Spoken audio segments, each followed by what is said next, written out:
Hello children's, ಎಲ್ಲರೂ ಹೇಗಿದ್ದೀರಾ? ಎಲ್ಲರೂ ಚೆನ್ನಾಗಿದ್ದೀರಾ ಅಂತ ಭಾವಿಸ್ತೀನಿ. ನನ್ನ ಹೆಸರು ಪ್ರವೀಣ್, ನಾನು ನಿಮ್ಮ ಕೆಮಿಸ್ಟ್ರಿ ಲೆಕ್ಚರರ್ ಅಟ್ PUC ಪರೀಕ್ಷೆ ಸೈನ್ಸ್. ಸೊ ಮತ್ತೊಮ್ಮೆ ನಿಮ್ಮನ್ನ ಸೀರೀಸ್ ವಿಡಿಯೋಗೆ ಸ್ವಾಗತಿಸ್ತೀನಿ. ಬನ್ನಿ, ಇವತ್ತಿನ ಕಂಟೆಂಟ್ ಏನಿದೆ ಅಂತ ನೋಡೋಣ. ಸೊ ನಾವು ಅಟಾಮಿಕ್ ಸ್ಟ್ರಕ್ಚರ್ನ ಡಿಸ್ಕಸ್ ಮಾಡ್ತಿದ್ವಿ, ಕರೆಕ್ಟಾ? ಸೊ ಈ ಒಂದು ಕ್ಲಾಸಲ್ಲಿ ಪಾರ್ಟ್ 5 ವಿಡಿಯೋ. ಸೊ ಏನು ನೋಡ್ತೀವಿ ಅಂದರೆ electromagnetic radiation and Planck's quantum ಅನ್ನು ನೋಡ್ತೀವಿ. ಸೊ ನೀವೇನಾದರೂ ಇದ್ರದ್ದು ಪ್ರೀವಿಯಸ್ ವಿಡಿಯೋ ನೋಡಿಲ್ಲ ಅಂದರೆ ನಾನು ಡಿಸ್ಕ್ರಿಪ್ಷನಲ್ಲಿ ಲಿಂಕ್ ಕೊಟ್ಟಿರ್ತೀನಿ, ದಯವಿಟ್ಟು ಅದನ್ನು ಕ್ಲಿಕ್ ಮಾಡಿ ಪ್ರೀವಿಯಸ್ ವಿಡಿಯೋನ ನೋಡ್ಕೊಂಬನ್ನಿ. ಇಲ್ಲಾಂದರೆ ಈ ವಿಡಿಯೋ ನಿಮಗೆ ಏನೂ ಅರ್ಥ ಆಗುವುದಿಲ್ಲ. ಸೊ ಬನ್ನಿ ಇವತ್ತಿನ ಟಾಪಿಕ್ ಒಳಗೆ ಹೋಗೋಣ. Yes, electromagnetic radiation and Planck's quantum theory. So what is electromagnetic spectrum? ನೀವು 10th ಮೋಸ್ಟ್ಲಿ ಓದಿರ್ತೀರ ಇದು ಅಲ್ವಾ? 10th 9th ಬಂದಿರುತ್ತೆ ಎಲೆಕ್ಟ್ರೋಮ್ಯಾಗ್ನೆಟಿಕ್ ಸ್ಪೆಕ್ಟ್ರಮ್ ಅಂತ. ಸೊ ಸ್ಪೆಕ್ಟ್ರಮ್ ಅನ್ನೋದು ಒಂದು ದೊಡ್ಡ ಚಾರ್ಟ್ ಇದ್ದಂಗೆ. ಫಾರ್ ಎಕ್ಸಾಂಪಲ್, ಇವಾಗ ಆಲ್ಫಾಬೆಟಲ್ಲಿ ನಮಗೆಲ್ಲ ಗೊತ್ತು ಏನೇನು ಆಲ್ಫಾಬೆಟ್ಸ್ ಇದೆ, A to Z ಅಂತ ಇದೆ. ಸೊ ನಂಬರ್ ಆಫ್ ಫ್ರೂಟ್ಸ್, ಇವಾಗ ಫ್ರೂಟ್ ಚಾರ್ಟ್ ತೊಗೊಂಡ್ರೆ ವೇರಿಯಸ್ ಫ್ರೂಟ್ಸ್ ಇರುತ್ತೆ, ವೆಜಿಟೇಬಲ್ ಚಾರ್ಟ್ಸ್ ತೊಗೊಂಡ್ರೆ ವೇರಿಯಸ್ ವೆಜಿಟೇಬಲ್ಸ್ ಎಲ್ಲ ಬರುತ್ತೆ ಅಲ್ವಾ? ಅದೇ ಥರ ಸ್ಪೆಕ್ಟ್ರಮ್ ಅನ್ನೋದು ಎಲ್ಲ ಫ್ರೀಕ್ವೆನ್ಸಿ ಎಲ್ಲನೂ ಒಳಗೊಂಡಿರುವಂಥ ಒಂದು ಚಾರ್ಟಾಗಿ ಜ್ಞಾಪಕ ಇಟ್ಕೊಳ್ಳಿ. ಅರ್ಥ ಆಗ್ತಿದೆಯಲ್ಲ? ನಾವು specifically visible light is a small portion of electromagnetic radiation spectrum directed by our eyes. ಇವಾಗ ನಮ್ಮ ಕಣ್ಣು ಬರೀ ವಿಸಿಬಲ್ ಲೈಟ್ನ ಮಾತ್ರ ನೋಡ್ಲಿಕ್ಕೆ ಸಾಧ್ಯ. ಸೊ ನಾವು ಬರೀ ವಿಸಿಬಲ್ ಲೈಟ್ ನೋಡ್ತೀವಿ, ಸೊ ಇನ್ನೇನು ಇಲ್ಲ ಅಂತ ಅನ್ಕೋಬಾರ್ದು. ಇದೆ, ಬಟ್ ಅದು ನಮಗೆ ಕಾಣಿಸಲ್ಲ, ಫೀಲ್ ಆಗಲ್ಲ ಅಷ್ಟೇ. ಸೊ ವಿಸಿಬಲ್ ಲೈಟ್ ಅಂದರೆ ರೈನ್ಬೋ ಅಲ್ಲಿ ಏನೆಲ್ಲ ಕಲರ್ ಕಾಣಿಸುತ್ತೋ ಅದೆಲ್ಲ ವಿಸಿಬಲ್ ರೀಜನ್ಗೆ ಬರುತ್ತೆ. ನೋಡಿ, ಒಂದು ಚಾರ್ಟ್ ನಿಮಗೆ ವಿಸಿಬಲ್ ಇದೆಯಾ, ಕಾಣಿಸ್ತಿದ್ಯಾ? ನೋಡಿ ಇಲ್ಲಿ ಇದು ಇಷ್ಟು ಏನಾಗುತ್ತೆ ನಿಮಗೆ ಎಲೆಕ್ಟ್ರೋಮ್ಯಾಗ್ನೆಟಿಕ್ ಸ್ಪೆಕ್ಟ್ರಮ್ ಚಾರ್ಟು. ಇದರಲ್ಲಿ ನೋಡಿ ಇಷ್ಟು ಸಣ್ಣ ಪಾರ್ಟು ಕಾಣಿಸ್ತಿದೆಯಾ? ಇಲ್ಲಿ ಈ ಸಣ್ಣ ಪಾರ್ಟ್ ಮಾತ್ರ ನಾವು ವಿಸಿಬಲ್ ಸ್ಪೆಕ್ಟ್ರಮ್ ಅಂತ ಕರಿತೀವಿ. ಅಂದರೆ ನಮ್ಮ ಕಣ್ಣಿಗೆ ಕಾಣಿಸುತ್ತೆ, ಅದು ಹ್ಯೂಮನ್ ಐಸ್ಗೆ. ನಿಮಗೆ ಗೊತ್ತಾ, ಕ್ಯಾಟ್ಸು ಮತ್ತು ಡಾಗ್ಸ್ ಎಲ್ಲ ಇರುತ್ತಲ್ಲ, ಅದಕ್ಕೆ ಇದಕ್ಕಿಂತ ಜಾಸ್ತಿ ಆಗಿರೋ ವಿಸಿಬಿಲಿಟಿನೂ ಸಿಗುತ್ತೆ ಹಿಯರಿಂಗಲ್ಲಿ ಕೂಡ. ಓಕೆ, ನಮ್ಮ ಮನುಷ್ಯರಿಗೆ ವಿಸಿಬಲ್ ಸ್ಪೆಕ್ಟ್ರಮ್ ಇಷ್ಟು ಮಾತ್ರ ಇರೋದು. ಅರ್ಥ ಆಗ್ತಿದೆಯಲ್ಲ? ಈ ವಿಸಿಬಲ್ ಸ್ಪೆಕ್ಟ್ರಮಲ್ಲಿ ಇಂಥ ಆ ಕಡೆ ಅಂದರೆ ಇವಾಗ ನಾನು ಫಾರ್ ಎಕ್ಸಾಂಪಲ್ ಇದನ್ನು ನಾನು LHS ಮತ್ತು RHS ಅಂತ ತೊಗೊಂಡ್ರೆ, LHS ಕಡೆ ನೀವು ನೋಡಿದ್ರೆ ನೋಡಿ ಏನೇನು ಬರ್ತಾ ಇದೆ. ಇನ್ಫ್ರಾರೆಡ್ ಇದೆ, ಮೈಕ್ರೋವೇವ್ ಇದೆ, ರೇಡಿಯೋ ವೇವ್ಸ್ ಇದೆ. ಇದೆಲ್ಲನೂ ಇದೆ, ಬಟ್ ನಮಗಿದು ಫೀಲ್ ಆಗಲ್ಲ, ಆಸ್ ಅ ಹ್ಯೂಮನ್ಸ್ ಫೀಲ್ ಆಗಲ್ಲ. ಬಟ್ ರೇಡಿಯೋ ವೇವ್ಸ್ ಗೊತ್ತಲ್ಲ, ಏನಕ್ಕೆ ಯೂಸ್ ಮಾಡ್ತಾರೆ ರೇಡಿಯೋ ವೇವ್ಸು? ಈ ಸೆಲ್ ಫೋನ್ ಕನೆಕ್ಟ್ ಮಾಡಲಿಕ್ಕೆ ಮತ್ತು ಇದೆಲ್ಲನೂ ರೇಡಿಯೋ ವೇವ್ಸ್ ಯೂಸ್ ಆಗೋದು.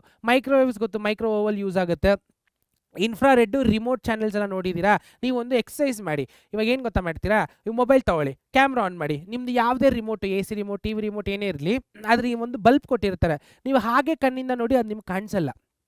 ಅದೇ ಆ ಒಂದು ರಿಮೋಟ್ನ ನಿಮ್ಮ ಸೆಲ್ ಫೋನ್ ಕ್ಯಾಮ್ರಾದಲ್ಲಿ ಹಿಂಗೆ ಇಟ್ಕೊಂಡು ಬಟನ್ನ ಪ್ರೆಸ್ ಮಾಡಿ, ಆ ಕ್ಯಾಮ್ರಾದಲ್ಲಿ ಲೈಟ್ ಕಾಣಿಸುತ್ತೆ. ಅರ್ಥ ಆಗ್ತಿದೆಯಲ್ಲ? ಅದು ಒಂದು ಎಕ್ಸ್ಪೆರಿಮೆಂಟ್ ಇದೆ, ಎಲ್ಲರೂ ಟ್ರೈ ಮಾಡಿಬಿಟ್ಟು ಅದು ಏನಾಯಿತು ಅಂತ ನೆಕ್ಸ್ಟ್ ವಿಡಿಯೋದಲ್ಲಿ ಕಮೆಂಟಲ್ಲಿ ಹಾಕಬೇಕು. ಅರ್ಥ ಆಗ್ತಿದೆಯಲ್ಲ? ಮಾಡ್ತೀರಲ್ವಾ? Yes. So next ultra violet. Ultra violet ಅಂದರೆ UV ರೇಸ್ ಅಂತ ಕರಿತೀವಿ, ಅದು ಸೂರ್ಯನ ಕಿರಣಗಳಿಂದ ಬರುತ್ತದೆ. ನೆಕ್ಸ್ಟು ಎಕ್ಸ್-ರೇಸ್ ಗೊತ್ತಲ್ವ, ಎಲ್ಲ ಡಾಕ್ಟರ್ಸ್ ಎಲ್ಲ ಯೂಸ್ ಮಾಡ್ತಾರೆ, ಬೋನ್ಸ್ ಏನಾದರೂ ಫ್ರ್ಯಾಕ್ಚರ್ ಆಗಿದೆ ಅಂತ. ಸೊ ಗಾಮಾ ರೇಸ್ ಎಲ್ಲ ನ್ಯೂಕ್ಲಿಯರ್ ರೇಸ್ಗೆ ಆಗ್ಬಿಡುತ್ತೆ. ಸೊ ಇದು ಎಲ್ಲನೂ ಸ್ಪೆಕ್ಟ್ರಲ್ ಸೀರೀಸಲ್ಲಿ ಬರುತ್ತೆ, ಬಟ್ ನಮಗೆ ಕಾಣಿಸೋದು ಬರೀ ಈ ವಿಸಿಬಲ್ ರೀಜನ್ ಮಾತ್ರ. ಅರ್ಥ ಆಗ್ತಿದೆಯಲ್ಲ? ಸೊ ಇದನ್ನ ನಾವು ಎಲೆಕ್ಟ್ರೋಮ್ಯಾಗ್ನೆಟಿಕ್ ಸ್ಪೆಕ್ಟ್ರಮ್. ಸೊ ಓಕೆ, ಇವಾಗ ಒಂದು ಎಲೆಕ್ಟ್ರೋಮ್ಯಾಗ್ನೆಟಿಕ್ ಸ್ಪೆಕ್ಟ್ರಮ್ ಅಂದರೆ ಏನಂತ ಐಡಿಯಾ ಬಂತು. ಇವಾಗ ಎಲೆಕ್ಟ್ರೋಮ್ಯಾಗ್ನೆಟಿಕ್ ರೇಡಿಯೇಷನ್ ಅಂದರೆ ಏನಂತ ನೋಡೋಣ. ಎಲೆಕ್ಟ್ರೋಮ್ಯಾಗ್ನೆಟಿಕ್ ರೇಡಿಯೇಷನ್ ಅಂದರೆ ಇದು ಒಂಥರ ವೇವ್ ಇದ್ದಂಗೆ, ಅದರದ್ದು speed it is equal to speed of light. ಅಂದರೆ ಎಷ್ಟು speed of light? 8 × 10⁸ metres per seconds ಅಲ್ವಾ? ಎಷ್ಟು ಮೀಟರ್ಸ್ ಪರ್ ಸೆಕೆಂಡ್ ಇದೆ? 6 ಲಕ್ಷ ಕಿಲೋಮೀಟರ್ಸ್ ಅಷ್ಟು ಟ್ರಾವೆಲ್ ಆಗುತ್ತೆ ಅಲ್ವಾ ಲೈಟು? ಸೊ ಅದೇ ಥರ ಎಲೆಕ್ಟ್ರೋಮ್ಯಾಗ್ನೆಟಿಕ್ ರೇಡಿಯೇಷನ್ ಕೂಡ ಅದೇ ಸ್ಪೀಡಲ್ಲಿ ಟ್ರಾವೆಲ್ ಆಗುತ್ತೆ. ಸೊ ಎಲೆಕ್ಟ್ರೋಮ್ಯಾಗ್ನೆಟಿಕ್ ರೇಡಿಯೇಷನ್ ಅಂದರೆ ಏನೂ ಇಲ್ಲ, ಒಂದು ಎಲೆಕ್ಟ್ರಿಕ್ ಫೀಲ್ಡು ಮತ್ತು ಒಂದು ಮ್ಯಾಗ್ನೆಟಿಕ್ ಫೀಲ್ಡು ಪರ್ಪೆಂಡಿಕ್ಯುಲರ್ ಆಗಿ 90 ಡಿಗ್ರಿ ಪರ್ಪೆಂಡಿಕ್ಯುಲರ್ ಆಗಿ ಆಸಿಲೇಟ್ ಆಗಿ ಒಂದೇ ಡೈರೆಕ್ಷನಲ್ಲಿ ಟ್ರಾವೆಲ್ ಆಯಿತು ಅಂದರೆ ಅದನ್ನು ನಾವು ಎಲೆಕ್ಟ್ರೋಮ್ಯಾಗ್ನೆಟಿಕ್ ರೇಡಿಯೇಷನ್ ಅಂತ ಕನ್ಸಿಡರ್ ಮಾಡ್ತೀವಿ. ಅರ್ಥ ಆಗ್ತಿದೆಯಲ್ಲ? ಸೊ ಬನ್ನಿ ನೆಕ್ಸ್ಟ್ ಸ್ಲೈಡ್ಗೆ ಹೋಗೋಣ. ಇಲ್ಲಿ ನೋಡಿ, so components of electromagnetic radiation. So what are components? ಎಲೆಕ್ಟ್ರೋಮ್ಯಾಗ್ನೆಟಿಕ್ ರೇಡಿಯೇಷನಲ್ಲಿ ಏನೇನು ಸಿಗುತ್ತೆ ನೋಡಿ. ಇದು ಪಿಕ್ಚರಲ್ representation.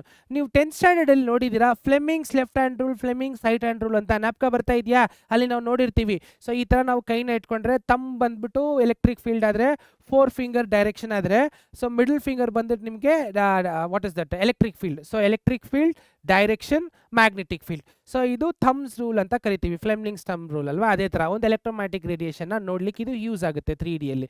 So what are the components of electromagnetic radiation? So first ಬರೋದು ವೇವ್ ಲೆಂತ್. ಏನು ಸರ್ ಇದು ವೇವ್ ಲೆಂತ್ ಅಂದರೆ? ಇಲ್ಲಿ ನೋಡಿ, ಸೊ ಇದು ಒಂದು ಎಲೆಕ್ಟ್ರೋಮ್ಯಾಗ್ನೆಟಿಕ್ ರೇಡಿಯೇಷನ್ ಅಲ್ವಾ? ರೆಡ್ ಕಲರ್ನ ಎಲೆಕ್ಟ್ರಿಕ್ ಫೀಲ್ಡ್ ಆಗಿ ಅಂದ್ಕೊಳ್ಳಿ, ಬ್ಲೂ ಕಲರ್ನ ಮ್ಯಾಗ್ನೆಟಿಕ್ ಫೀಲ್ಡ್ ಆಗಿ ಅಂದ್ಕೊಳ್ಳಿ. ಆ ಒಂದು ಬ್ಲ್ಯಾಕ್ ಕಲರ್ ಲೈನು ಡೈರೆಕ್ಷನ್ ಯಾವ ಕಡೆ ಹೋಗ್ತಿದೆ ಅಂತ. ಸೊ 2 ಪಾಯಿಂಟ್ ಸೇಮ್ ಪಾಯಿಂಟ್ ಅಥವಾ 2 ಕ್ರಸ್ಟ್ನ ನಾವು ಮೆಷರ್ ಮಾಡಿದ್ರೆ ಆ ಒಂದು ಅಳತೆ ಏನು ಬರುತ್ತೋ ಅದನ್ನು ನಾವು ವೇವ್ ಲೆಂತ್ ಅಂತ ಕರಿತೀವಿ. So wavelength is nothing but distance between 2 crest or 2 trough. Okay, next amplitude.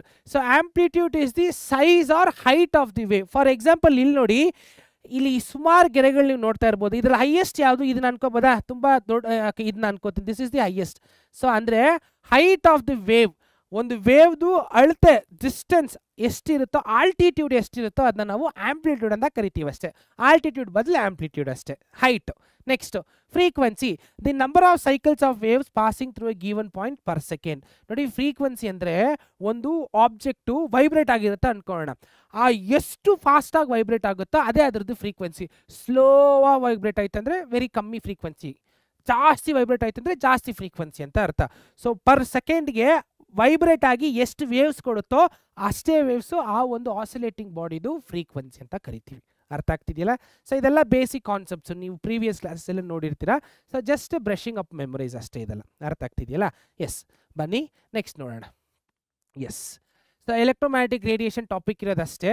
ಇವಾಗ ಪ್ಲ್ಯಾಂಕ್ಸ್ ಕ್ವಾಂಟಮ್ ಥಿಯರಿ ಬರೋಣ. So what is Planck's quantum theory? So point wise ನಾನು ಎಕ್ಸ್ಪ್ಲೇನ್ ಮಾಡ್ತೀನಿ. ಸೊ ನೀವು ಎಲ್ಲರೂ ಈ ಪಾಯಿಂಟ್ಸ್ನ ಗಮನ ಇಟ್ಟು ಕೇಳಬೇಕು, ಬಿಕಾಸ್ ಎಕ್ಸಾಮ್ಸಲ್ಲಿ ಕ್ವೆಶನ್ ಬಂದೇ ಬರುತ್ತೆ. Write Planck's quantum theory or explain Planck's quantum theory ಅಂತ. ಸೊ ಈ ಪಾಸ್ಟ್ಲೇಟ್ಸ್ನ ನೀವು ಏನು ಇವಾಗ ಓದ್ತಿರೋ ಅದು ನೀವು ಎಕ್ಸಾಮ್ಸಲ್ಲಿ ಡೈರೆಕ್ಟಾಗಿ ಹಂಗೆ ಬರೀಬೋದು. ಅರ್ಥ ಆಗ್ತಿದೆಯಲ್ಲ? ಸೊ ಒಂದೊಂದೇ ಎಕ್ಸ್ಪ್ಲೇನ್ ಮಾಡ್ತೀನಿ. ಸೊ ಕಿವಿನ ಸ್ಟ್ರೈಟಾಗಿ ಇಟ್ಕೊಂಡು, ಕಣ್ಣನ್ನ ಸ್ಟ್ರೈಟಾಗಿ ಇಟ್ಕೊಂಡು ದಯವಿಟ್ಟು ಈ ಕಾನ್ಸಂಟ್ರೇಟ್ ಮಾಡಿ ಕೇಳಿ. ಅರ್ಥ ಆಗ್ತಿದೆಯಲ್ಲ? Concentrate. Postulate number 1, different atoms and molecules can emit or absorb energy in different discrete quantities only. So ನಾನು ನಿಮಗೆ ಬೋರ್ ಥಿಯರಿಯಲ್ಲೇ ಹೇಳಿದ್ದೆ, ಏನಂತ? ಬೋರ್ ಆಗ್ತಿದೆ ಅಂತನಾ? ಅಲ್ಲ. ಸೊ ಬೋರ್ ಥಿಯರಿಯಲ್ಲಿ ಒಂದು ಆಟಮು ಎನರ್ಜಿನ ಅಬ್ಸಾರ್ಬ್ ಮಾಡಿ ಲಿಬರೇಟ್ ಮಾಡುತ್ತೆ ಅಥವಾ ಎಮಿಟ್ ಮಾಡುತ್ತೆ. ಹೆಂಗೆ ಮಾಡುತ್ತೆ ಅಂದರೆ, ಎಲೆಕ್ಟ್ರಾನ್ಸ್ ಗ್ರೌಂಡ್ ಲೆವೆಲ್ ಸ್ಟೇಟಿಂದ ಹೈಯರ್ ಸ್ಟೇಟ್ಗೆ ಜಂಪ್ ಆದರೆ, ಇದು ಜ್ಞಾಪಕ ಇದೆಯಾ ನಿಮಗೆ? ಸೊ ಈ ಥರ ಎಲೆಕ್ಟ್ರಾನ್ಸ್ ಇರುತ್ತೆ. ಸೊ ಹೈಯರ್ ಎನರ್ಜಿ E2 ಇಂದ E1ಗೆ ಜಂಪ್ ಆಯಿತು ಅಂದರೆ delta E is equal to E2 minus E ಅಂತ ಒಂದು ನಾವು ಫಾರ್ಮುಲಾನ ಕ್ಯಾಲ್ಕುಲೇಟ್ ಮಾಡ್ತಿದ್ವಿ, ಎಷ್ಟು ಎನರ್ಜಿ ಎಮಿಟ್ ಆಯಿತು ಅಂತ ಅಲ್ವಾ? ಸೊ ಅದೇ ಥರ ಒಂದೊಂದು ಆಟಮು ಸ್ಪೆಸಿಫಿಕ್ ಎನರ್ಜಿನ ಮಾತ್ರ ಅಬ್ಸಾರ್ಬ್ ಮಾಡ್ಕೊಳ್ಳುತ್ತೆ. ಸೊ ಅದು ಕ್ವಾಂಟಮ್ ಥಿಯರಿಯಲ್ಲಿ ನಮ್ಗೆ ಹೇಳ್ತಾರೆ, ಪ್ಲ್ಯಾಂಕ್ಸ್ ಕ್ವಾಂಟಮಲ್ಲಿ. Next, the smallest amount of energy that can be emitted or absorbed in the form of electromagnetic radiation is known as quantum. So ಒಂದು ಆಟಮು ಮಿನಿಮಮ್ ಎನರ್ಜಿ ಎಷ್ಟು ಅಬ್ಸಾರ್ಬ್ ಮಾಡ್ಕೊಳಕ್ಕಾಗುತ್ತೋ ಆ minimum ಎನರ್ಜಿನ ನಾವೇನಂತ ಕರಿತೀವಿ? ಕ್ವಾಂಟಮ್ ಅಂತ ಕರಿತೀವಿ. ಏನಂತ ಕರಿತೀವಿ? ಕ್ವಾಂಟಮ್ ಅಂತ ಕರಿತೀವಿ. ಅರ್ಥ ಆಗ್ತಿದೆಯಲ್ಲ? ಇಟ್ಸ್ ಆಲ್ ಈಸಿ ಟಾಪಿಕ್, ಆರಾಮಾಗಿ ಅರ್ಥ ಆಗುತ್ತೆ. ನೋಡಿ next point number 3, the energy of the radiation absorbed or emitted is directly proportional to the frequency of the radiation. So ಈ ಪಾಸ್ಟ್ಲೇಟ್ ಏನು ಹೇಳುತ್ತಂದ್ರೆ, ಒಂದು ಆಟಮ್ ಎಷ್ಟು ಬೇಗ ಎನರ್ಜಿ ಕೊಡುತ್ತೆ ರೇಡಿಯೇಷನ್ ಅಂದರೆ ಅದು ಎಷ್ಟು ಬೇಗ ಎನರ್ಜಿನ ಅಬ್ಸಾರ್ಬ್ ಮಾಡ್ಕೊಳ್ಳುತ್ತೆ. ಅಥವಾ ಒಂದು ಆಟಮ್ ಮೇಲೆ ನೀವು ಎಷ್ಟು ಎನರ್ಜಿನ ಹಾಕ್ತಿರೋ ಅಷ್ಟೇ ಫೋರ್ಸ್ಫುಲ್ ಆಫ್ ಎನರ್ಜಿ ಆಟಮಿಂದ ವಾಪಸ್ ಬರುತ್ತೆ. Directly proportional. ನೀವು ಎಷ್ಟು ಕೊಡ್ತೀರೋ ಅಷ್ಟು ತಗೋತೀರಾ ಒಂದು ಆಟಮಲ್ಲಿ. ಒಂದು ಚೂರು ಜಾಸ್ತಿ ಆಗಲ್ಲ, ಒಂದು ಚೂರು ಕಡಿಮೆ ಆಗಲ್ಲ. ಅರ್ಥ ಆಗ್ತಿದೆಯಲ್ಲ? ನೋಡಿ ಈ ಒಂದು ಫಿಗರ್ ನೋಡಿ, ನಿಮ್ಗೊಂದು ಐಡಿಯಾ ಬರುತ್ತೆ. ಇಲ್ಲಿ ವಿ ಹ್ಯಾವ್ ಡಿಫ್ರೆಂಟ್ ಆಟಮ್ಸ್, ಒಂದು ಡಿಫ್ರೆಂಟ್ ಎನರ್ಜಿನ ಅಬ್ಸಾರ್ಬ್ ಮಾಡಿಬಿಟ್ಟು ವಾಪಸ್ ಎಮಿಟ್ ಮಾಡ್ತಿದ್ದೆ ನೋಡಿ. ಸೊ ಇದು ನಮ್ಗೆ ಹೆಂಗೆ ಗೊತ್ತಾಗುತ್ತೆ ಸರ್ ಅಂದರೆ, ವಿಸಿಬಲ್ ಐಯಲ್ಲಿ ಕಲರೇಷನ್ಸ್ ಬರುತ್ತೆ. ಈ ಡಿಫ್ರೆಂಟ್ ಕಲರ್ಸ್ ಬರುತ್ತೆ, ನೋಡಿದ್ದೀರಾ ನೀವು? ಆ ಡಿಫ್ರೆಂಟ್ ಕಲರ್ ಲೈಟ್ಸ್ ಹೆಂಗೆ ಬರುತ್ತೆ ಅಂದರೆ, because this is the reason. So ಎಷ್ಟು ನೀವು ಎನರ್ಜಿ ಕೊಡ್ತಿರೋ ಆ ಎನರ್ಜಿ ವಾಪಸ್ ಆಟಮಿಂದ ಒಂದು ಡಿಫ್ರೆಂಟ್ ಕಲರ್ ಫಾರ್ಮೆಟಲ್ಲಿ ಬರುತ್ತೆ. LED ಬಲ್ಬ್ಸ್ ನೋಡಿದರೆ ಎಕ್ಸಾಂಪಲು ನೋಡಿದ್ರೆ ಇಲ್ವಾ? ಕಲರ್ LED ಬಲ್ಬ್ಸ್ ಹೆಂಗೆ ಬರುತ್ತೆ ಅಂದರೆ, ಡಿಫ್ರೆಂಟ್ ಅಮೌಂಟ್ ಆಫ್ ಕರೆಂಟ್ನ ಪಾಸ್ ಮಾಡ್ತಾರೆ. ಪಾಸ್ ನಾವು ಮಾಡಲ್ಲ, ಅಲ್ಲಿ ಎಲೆಕ್ಟ್ರಾನಿಕ್ಸ್ ಡಿವೈಸಸ್ ಹಂಗಿರುತ್ತೆ. ಸೊ ಡಿಫ್ರೆಂಟ್ ಅಮೌಂಟ್ ಆಫ್ ಕಲರ್ಸ್ನ ಪಾಸ್ ಮಾಡಿದ್ರೆ, ಆ ಎಲೆಕ್ಟ್ರಿಸಿಟಿ ಪಾಸ್ ಮಾಡಿದ್ರೆ ಆ ಎಷ್ಟು ಎಲೆಕ್ಟ್ರಿಸಿಟಿ ತಗೊಳುತ್ತೋ ವೋಲ್ಟೇಜ್ ಮೇಲೆ ಡಿಫ್ರೆಂಟ್ ಕಲರ್ಸ್ ಬರ್ತಾ ಹೋಗುತ್ತೆ. ಅರ್ಥ ಆಗ್ತಿದೆಯಲ್ಲ? ಸೊ ಅದು ಎಲ್ಲ ಪ್ರಿನ್ಸಿಪಲ್ ನಡೆಯೋದು ಪ್ಲ್ಯಾಂಕ್ಸ್ ಕ್ವಾಂಟಮ್ ಥಿಯರಿಯಿಂದಾನೆ. ಅರ್ಥ ಆಗ್ತಿದೆಯಲ್ಲ? ಸೊ ಒಂದೊಂದು ಆಟಮು ಅದರದ್ದು ಎನರ್ಜಿ ಕೆಪಾಸಿಟಿ ಎಷ್ಟಿರುತ್ತೋ ಅದ್ರ ಮೇಲೆ ಲೈಟ್ನ ಎಮಿಟ್ ಮಾಡುತ್ತೆ in the type of colouration spectra, visible spectra. Okay, yes, ಮುಂದೆ ಹೋಗೋಣ. ಇಲ್ಲಿ ನೋಡಿ, Planck's quantum theory in equation form. E is equal to hv, ಇದು ಯಾರು ಕೊಟ್ಟಿದ್ದು? ಬೋರ್. ಕರೆಕ್ಟಾ? So E is equal to hv can be for a particle, ಅಂದರೆ ಒಂದು ಪಾರ್ಟಿಕಲ್ ಅಥವಾ ಮಾಸ್ ಇರೋದಕ್ಕಾಗುತ್ತೆ. ನಾವು ವೇವ್ ಬಗ್ಗೆ ಮಾತಾಡ್ತಿದ್ದೀವಿ. Wave is a antimatter, ಗೊತ್ತಲ್ವಾ? ಮ್ಯಾಟರ್ ಆಂಟಿ ಮ್ಯಾಟರ್ ಅಂದರೆ ಏನು ಅಂತ? ಸೊ ಮ್ಯಾಟರ್ ಆಸ್ ಮಾಸ್ ಮತ್ತು it occupy space, versus antimatter does not have mass and it does not occupy space. ಅದಕ್ಕೆ electromagnetic radiation is an antimatter ಅಂತ consider ಮಾಡ್ಬೋದು. ಅದಕ್ಕೆ ಹೆಂಗೆ ಸರ್ ಈಕ್ವೇಷನ್ ಬರೀತೀರಾ ಅಂದರೆ, ಸಿಂಪಲ್ ಫಾರ್ಮೇಷನ್. ಇಲ್ಲಿ ನೋಡಿ, ಹೆಚ್ಚು ಪ್ಲ್ಯಾಂಕ್ಸ್ ಕಾನ್ಸ್ಟೆಂಟ್, ಅದೇನು ಚೇಂಜ್ ಆಗಲ್ಲ. ಮತ್ತು ವಿ ಅನ್ನೋದು ವೆಲಾಸಿಟಿ ಆಫ್ ಎ ಪಾರ್ಟಿಕಲ್ ಅಥವಾ ಮ್ಯಾಟರ್ಗೆ. ಆ್ಯಂಟಿ ಮ್ಯಾಟರ್ಗೆ ಏನು ಯೂಸ್ ಮಾಡ್ತೀವಿ ಅಂದರೆ c/λ. So where lambda is frequency, c is the speed of light ಅಷ್ಟೇ. ಅದು ಒಂದು ಚೇಂಜ್ನ ವೆಲಾಸಿಟಿನ ತೆಗೆದಾಕ್ಬಿಟ್ಟು c/λ ಅಂತ ಯೂಸ್ ಮಾಡ್ಕೋತೀವಿ. ಅರ್ಥ ಆಗ್ತಿದೆಯಲ್ಲ, ಅಷ್ಟೇ. So energy is given by Planck's constant multiplied by c/λ ಅಷ್ಟೇ. ಒಂದು ವೇವ್ ಫಂಕ್ಷನ್ಗೆ ಸಿಕ್ತು. ಅರ್ಥ ಆಯ್ತಲ್ಲ? ಎಸ್.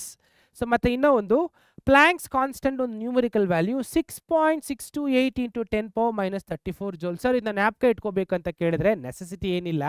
ಎಕ್ಸಾಮ್ಸಲ್ಲಿ ಏನಾದರೂ ನ್ಯೂಮರಿಕಲ್ಸ್ ಬಂತು ಅಂದರೆ ಕಾನ್ಸ್ಟೆಂಟ್ ವ್ಯಾಲ್ಯೂಸಲ್ಲಿ ಅವರೇ ಕೊಟ್ಟಿರ್ತಾರೆ. ಸೊ ನ್ಯಾಪ್ಕ ಇಟ್ಕೊಳ್ಳೋ ನೆಸೆಸಿಟಿ ಇಲ್ಲ. ಮತ್ತು ನಿಮ್ಮ ಎಕ್ಸಾಮ್ಸಲ್ಲಿ ಕ್ಲರ್ಕ್ಸ್ ಟೇಬಲ್ ಯೂಸ್ ಮಾಡ್ಬೋದಲ್ಲ, ಗೊತ್ತಾ ನಿಮಗೆ? ಆ ಕ್ಲರ್ಕ್ಸ್ ಟೇಬಲಲ್ಲಿ ಕೂಡ ಇದು ಕೊಟ್ಟಿರ್ತಾರೆ, ನೀವು ಅದನ್ನು ಯೂಸ್ ಮಾಡ್ಕೋಬೋದು.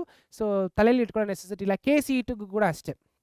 ಸೊ ಆ ಕ್ವಶನ್ ಕೇಳಿದಾಗ ಪ್ಲ್ಯಾಂಕ್ಸ್ ಕಾನ್ಸ್ಟೆಂಟ್ ಆಗಿರಲಿ, electron mass, proton mass, neutron mass, charge ಏನೇ ಇದ್ರೂ ಅವ್ರು ಸ್ಪೆಸಿಫೈ ಮಾಡಿರ್ತಾರೆ. ಸೊ ಇದನ್ನೆಲ್ಲ ತಲೆಯಲ್ಲಿ ಇಟ್ಕೊಳ್ಳೋ ನೆಸೆಸಿಟಿ ಇಲ್ಲ. ಬಟ್ ಇಟ್ಕೊಂಡ್ರೂ ಒಳ್ಳೆಯದೇ, ಬಟ್ ಬೇಡ. ಅರ್ಥ ಆಗ್ತಿದೆಯಲ್ಲ? ಸೊ ಕ್ಯಾಲ್ಕುಲೇಷನ್, ಬಟ್ ಫಾರ್ಮುಲಾಸ್ನ ತಲೆಯಲ್ಲಿ ಇಟ್ಕೋಬೇಕು. ಫಾರ್ಮುಲಾಸ್ ಎಲ್ಲ ಯಾರು ಕೊಡಲ್ಲ, ಅದೆಲ್ಲ ನಾವೇ ಓದ್ಕೊಂಡು ಪ್ರಾಕ್ಟೀಸ್ ಮಾಡಿ ಎಕ್ಸಾಮ್ಸಲ್ಲಿ ಯುಟಿಲೈಸ್ ಮಾಡ್ಕೋಬೇಕು. ಅರ್ಥ ಆಗ್ತಿದೆಯಲ್ಲ? ಸೊ ಬನ್ನಿ ನೆಕ್ಸ್ಟ್ ಸ್ಲೈಡ್ಗೆ ಹೋಗೋಣ. ಎಸ್. ಸೊ ಐ ಥಿಂಕ್ ಅಷ್ಟೇ ಇರೋದು ಪ್ಲ್ಯಾಂಕ್ಸ್ ಕ್ವಾಂಟಮ್ ಥಿಯರಿಯಲ್ಲಿ. ಸೊ ಅಪ್ಕಮಿಂಗ್ ವೀಡಿಯೋಸಲ್ಲಿ we are going to see photoelectric effect. So photoelectric effect ಅನ್ನೋದು ಪ್ಲ್ಯಾಂಕ್ಸ್ ಕಾನ್ಸ್ಟೆಂಟ್ ಕಂಟಿನ್ಯೂಯೇಷನ್. ಸೊ ನೋಡಿ, ನನ್ನ ಸೀರೀಸ್ ವಿಡಿಯೋದಲ್ಲಿ ಎಲ್ಲನೂ ಒಂದು ಕಂಟಿನ್ಯೂಯೇಷನ್ ಇರುತ್ತೆ. ನೀವೇನಾದರೂ ಮಧ್ಯದಲ್ಲಿ ಬಂದು ನೋಡಿದ್ರೆ ಆ ಟಾಪಿಕ್ ಏನೋ ಅರ್ಥ ಆಗ್ಬೋದು, ಬಟ್ ಲಿಂಕ್ ಬೇಕು ಅಂದರೆ ನೀವು ಪಾರ್ಟ್ 1ಇಂದನೇ ನೋಡ್ತಾ ಬರಬೇಕು. ಅರ್ಥ ಆಗ್ತಿದೆಯಲ್ಲ? ಸೊ ಕಮಿಂಗ್ ವಿಡಿಯೋದಲ್ಲಿ photo electric effect and atomic spectra ಅಂದರೆ ಏನು ಅಂತ ನೋಡೋಣ. ಅರ್ಥ ಆಗ್ತಿದೆ? ಒಂಚೂರು ಎಲಾಬ್ರೇಟೆಡ್ ಟಾಪಿಕ್ಕು, ಸ್ಟಡೀಸ್ ಜಾಸ್ತಿ ಇದೆ, ಟಾಪಿಕ್ಸು ಜಾಸ್ತಿ ಇರುತ್ತೆ. ಓಕೆ, ಬನ್ನಿ ನೆಕ್ಸ್ಟ್ ವಿಡಿಯೋದಲ್ಲಿ ಈ ಟಾಪಿಕ್ ನಾನು ಎಕ್ಸ್ಪ್ಲೇನ್ ಮಾಡ್ತೀನಿ. ಸೊ ಅಲ್ಲಿ ತನಕ ಸ್ಟೇ ಸೇಫ್. ಸೊ ಶುಭವಾಗಲಿ. ಇನ್ನೊಂದು ವಿಡಿಯೋದಲ್ಲಿ ನೋಡೋಣ. So Tata, bye bye, take care.